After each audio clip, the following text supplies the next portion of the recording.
Atlantis, the legendary island said to have vanished beneath the waves. But what if the story was rooted in reality?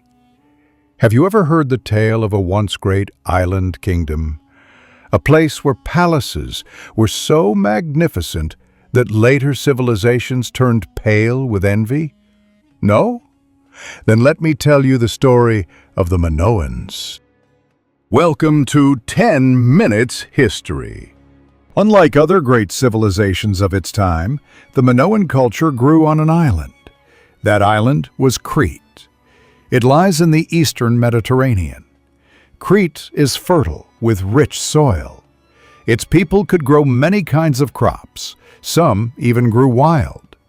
Livestock farming thrived, and seafood was a regular part of their diet.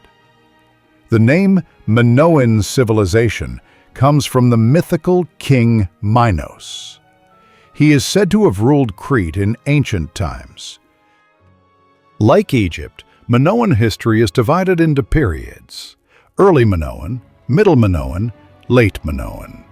Each is split further with Roman numerals, sometimes even letters. In early Minoan 1, the first painted pottery appears. Settlements grow, and people move inland into the hills. In early Minoan 2 and 3, trade expands. The invention of the sailing ship with a mast allows the Minoans to travel.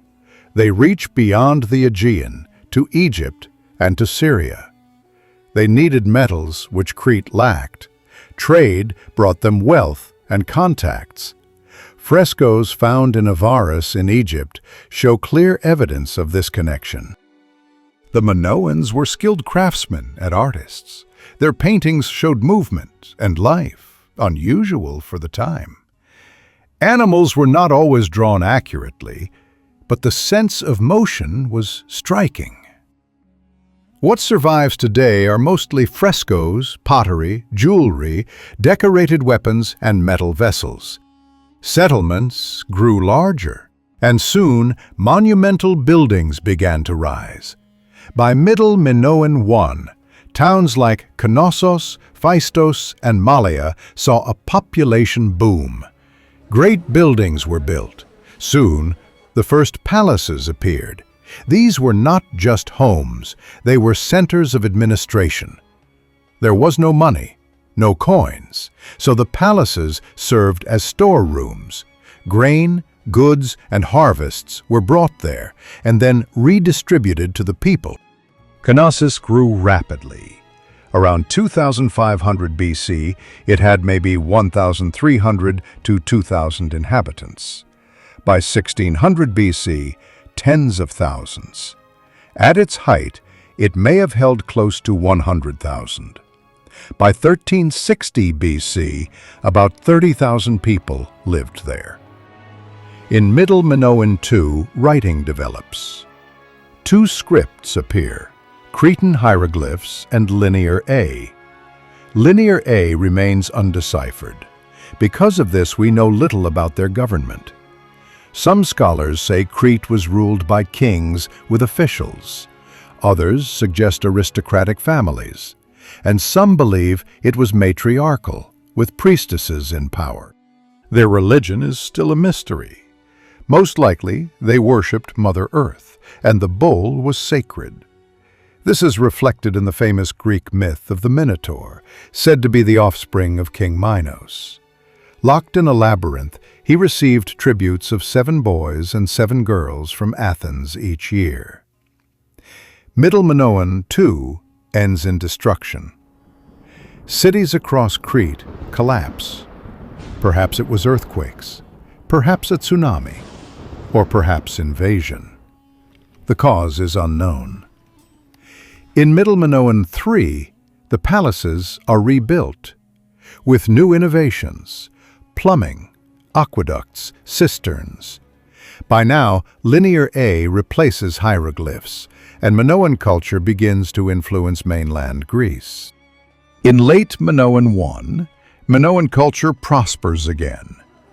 But around 1600 BC, disaster strikes. The eruption of the volcano Thera on Santorini, one of the most powerful eruptions in recorded history.